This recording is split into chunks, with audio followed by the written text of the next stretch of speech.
Isra Mi'raj sudah menjadi cerita sastra. Bahkan saya juga tidak mengerti kalau di kalangan umat Islam cerita Isra Mi'raj itu sudah sangat luar biasa jauhnya melenceng. Saya membaca semua kitab tentang Isra Mi'raj, ternyata di kitab itu tidak seperti yang diceritakan banyak orang. Oleh karena itu, mohon izinkan saya, kalau hari ini saya menyampaikan sesuatu yang mungkin kelihatannya berbeda. Karena Islam itu asalnya asing, kata Rasulullah. Suatu saat ketika orang menyampaikan kebenaran yang sebenarnya, mungkin juga orang akan merasa asing. Perlu kesabaran untuk mendengarkan ceramah dan kajian ini. Insya Allah, pada saatnya Bapak Ibu akan mendapatkan pencerahan.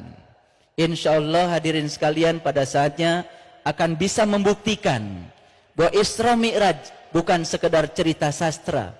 Isra Mi'raj adalah saintifik. Isra Mi'raj adalah bisa dibuktikan kebenarannya. Saya mau cerita kebenaran. 13 tahun saya menangis. 13 tahun saya mencari kebenaran. 13 tahun saya mencari seorang guru yang mursyid, yang bisa mengantarkan saya untuk menemukan kebenaran yang sejati. Dari kecil saya belajar sholat. Umur 19 tahun saya sudah hafiz Quran. Karena bapak saya kiai. Semakin saya membaca Quran, semakin dalam membaca Quran, saya semakin tidak bisa tidur. Semakin gelisah batin ini. Katanya Allah ada bersama dengan kita, lebih dekat kepada kita daripada urut leher kita. Tapi kita belum bisa membuktikannya. Katanya Allah bersama dengan kita, tapi sholat saya selama itu tidak pernah bisa khusyuk. Rakaat demi rakaat dilakukan, tetapi apa yang saya ingat, apa yang saya sembah, saya tidak mengerti. Saya membaca Quran surat Al-Ma'un, Ara'aital ladzi yukadzibu biddin, celakalah para pendusta agama. Fazalikal ladzi yad'ul yatim, yang mentelantarkan yatim.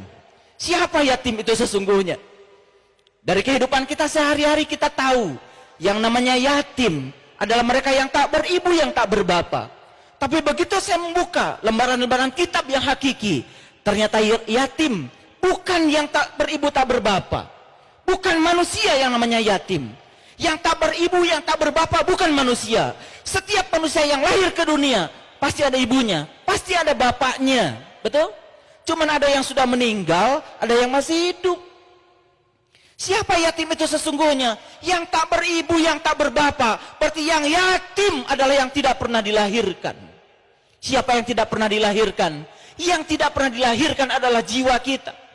Yang tidak pernah dilahirkan adalah diri sejati kita. Itu yang tidak pernah dilahirkan.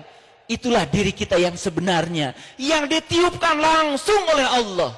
Fa idza sawaituhu wa nafakhtu fihi min ruhi faqul lahu sajidin. Dan ketika aku telah selesai menciptakan tubuhmu, aku tiupkan ruhku. Itu yang yatim. Itu yang banyak ditelantarkan oleh kita. Salat kita cuma raganya saja. Jiwa kita di mana? Cipta kita di mana? Rasa kita di mana? Kita tidak pernah berhubungan dengan yang tiga. Hanya berhubungan dengan raga saja.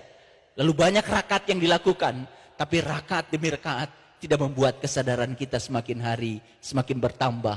Tetap sakit hati kalau diomongin orang. Tetap marah ketika orang marah kepada kita. Tetap reaktif kepada situasi yang tidak kita inginkan. Tidak pernah nyaman dalam kontradiksi. Kalau kita nyaman ketika kita mendapatkan yang kita ingin, itu biasa. Tapi kalau kita tetap nyaman dalam kontradiksi, mendapatkan yang tidak kita inginkan, tetap nyaman, itu ukuran spiritual. Disitulah ukurannya akhlak.